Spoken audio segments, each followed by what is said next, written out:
Assalamualaikum warahmatullahi wabarakatuh. Halo teman-teman, perkenalkan nama aku Karisma Sari Sukma dari jurusan Administrasi Bisnis Universitas Brawijaya Malang. Nah, di sini aku akan sedikit membahas mengenai biaya standar sebagai alat pengendalian manajerial. Nah, teman-teman ada yang tahu nggak sih apa itu biaya standar?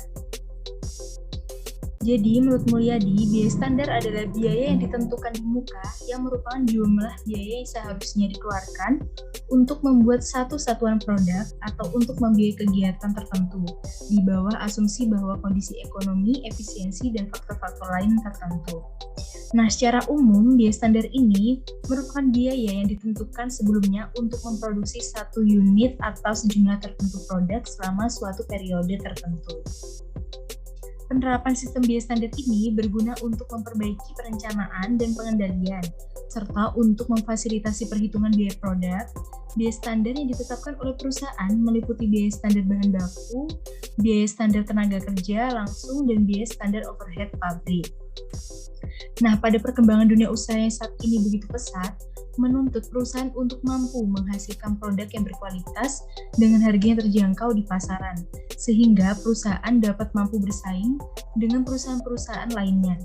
Peran seorang manajer dalam suatu perusahaan sangatlah penting karena keberadaan seorang manajer di sini menjadi motivator bagi karyawan-karyawan dan salah satu ujung tombak dari keberhasilan suatu organisasi, dan juga posisi manajer diharapkan mempunyai peranan dalam meningkatkan serta menjaga keseimbangan dalam suatu organisasi.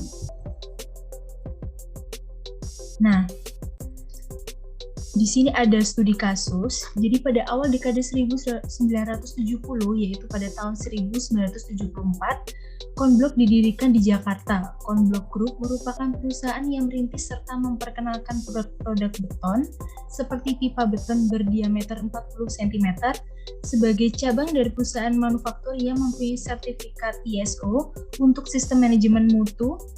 PT Konblok Indonesia Surya didirikan pada bulan Juni 2004 di Sulawesi Utara yang berlokasi di Kota Bitung. Selain manajemen dan sumber daya yang solid, kelengkapan bidang usaha ini didukung oleh mesin penghasil produk beton yang berteknologi tinggi. Oleh karena itu, produk beton yang dihasilkan merupakan produk beton dengan kualitas baik dan terjamin. Berikut adalah volume produksi pipa beton berdiameter 40 cm.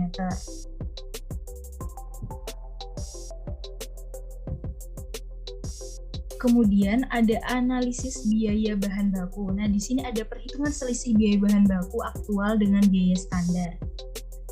Pada tabel tersebut menunjukkan bahwa nampak terjadi pemakaian bahan yang tidak menguntungkan pada bulan Mei dan November.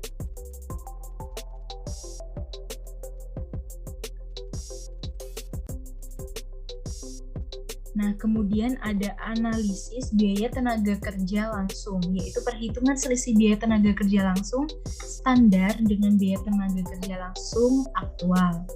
Nah, bisa dilihat pada tabel tersebut menunjukkan bahwa selisih biaya tenaga kerja langsung pada tahun 2015 dari bulan Januari sampai bulan Desember yaitu menguntungkan, dan selisih tertinggi biaya tenaga kerja langsung terdapat pada bulan Mei yaitu sebesar 1.398.000 dan terendah pada bulan Desember yaitu 750.000.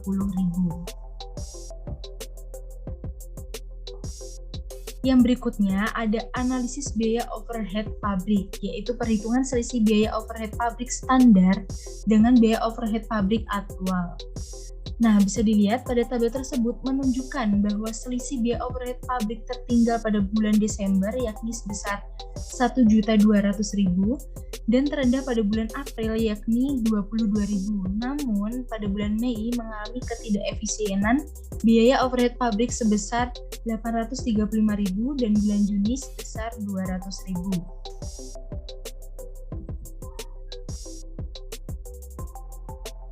Nah, dapat ditarik kesimpulan bahwa yang pertama, dalam penetapan biaya standar pada PT Konblok Indonesia Surya, cabang Sulawesi Utara menggunakan anggaran yang berdasarkan pengalaman dan informasi-informasi yang tersedia yang berhubungan dengan kemungkinan harga di masa yang akan datang. Sehingga dapat ditentukan taksiran harga yang akan berlaku pada tahun mendatang untuk membagi biaya bahan baku, biaya tenaga langsung, serta biaya overhead pabrik. Nah, kemudian biaya bahan baku sesungguhnya untuk produk pipa beton berdiameter 40 cm tahun 2015 pada bulan Mei dan bulan November melebihi biaya bahan baku standarnya.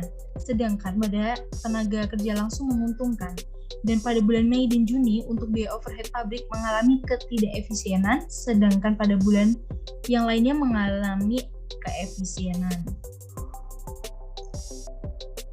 Nah, dari studi kasus yang ada, mungkin saran dari saya untuk menyelesaikan kasus tersebut, yang pertama ada dalam penetapan biaya standar, sebaiknya perusahaan benar-benar melakukan perhitungan biaya standar dan tidak memakai anggaran sebagai biaya standar.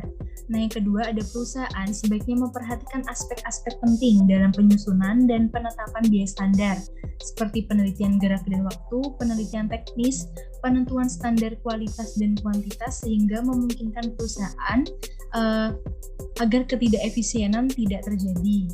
Dan yang terakhir, untuk menentukan standar pemakaian kuantitas bahan baku harus disesuaikan dengan jumlah produk yang akan diproduksi. Perusahaan sebaiknya menghitung dengan cermat jumlah kebutuhan bahan baku yang akan dibeli dan memperhatikan kemungkinan-kemungkinan terjadinya peningkatan atau penurunan produksi agar tidak terjadi pemborosan atau kekurangan bahan baku karena elemen penting dalam penentuan harga jual atau harga pokok produksi. Nah, sekian penjelasan dari aku. Kurang lebihnya mohon maaf, semoga bermanfaat dan terima kasih.